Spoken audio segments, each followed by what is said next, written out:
அதுதான் தோல் சுருள்கள். 4வது நூற்றாண்டுல இதை அதிகமா பயன்படுத்தினாங்க. இதை செம்மறியாடு, வெள்ளாடு இல்ல கண்ணுக்குட்டியோட தோல்ல இருந்து செய்வாங்க. முதல்ல சுண்ணாம்பு கலந்த தண்ணியில இந்த தோலை ஊற வைப்பாங்க.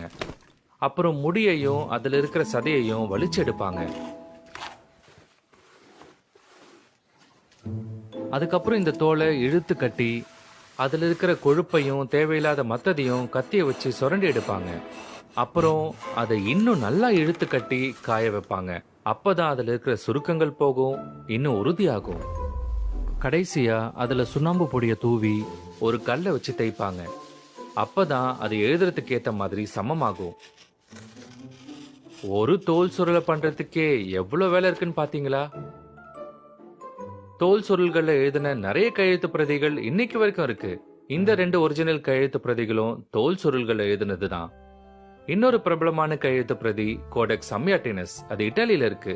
அது 1300 வருஷம் பழமையானது. இது வரைக்கும் கிடைச்சதுலயே முழுசா ஒரே புத்தகமா இருக்கிற ரொம்ப பழைய லத்தீன் பைபிள் இதுதான். 400க்கும் அதிகமான மிருகங்களோட தோலை வச்சு இதை தயாரிச்சாங்கன்னு சில சரித்திர ஆசிரியர்கள் சொல்றாங்க. அந்த கோடெக்ஸோட நகலை இவ்ளோ பெருசு, இதோட ஒரிஜினல் இதை விட பெருசு. அந்த ஒரிஜினல் கோடெக்ஸோட வெயிட் கிட்டத்தட்ட 34 கிலோ இருக்கும். இந்த ஒரு பைபிளை தயாரிக்கவே எவ்வளவு வேலை செஞ்சிருப்பாங்கன்னு கொஞ்சம் யோசிச்சு பாருங்க. பப்பைரஸோ, தோல் சுருளோ, பேப்பரோ எல்லாமே அழிஞ்சு போற பொருள் தான். அழியவே விடல. பல நூற்றாண்டுகளா பைபிளை கவனமா நகல் எடுக்கிற வேலை நடக்கிற மாதிரி பாத்துக்கிட்டாரு. அதனால பைபிள் கையெழுத்து பிரதிகளோட ஒரு சில துண்டுகள் இல்ல, ஆயிரக்கணக்கான துண்டுகள் இன்னைக்கு நமக்கு கிடைச்சிருக்கு.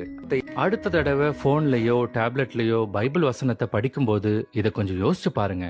எழுத எவ்வளவு முயற்சி எடுத்திருக்காங்க. அழிஞ்சு போற பொருள்களை எழுதியிருந்தாலும் எழுத அழியாம இன்னி வரைக்கும் நமக்கு கிடைச்சிருக்கு.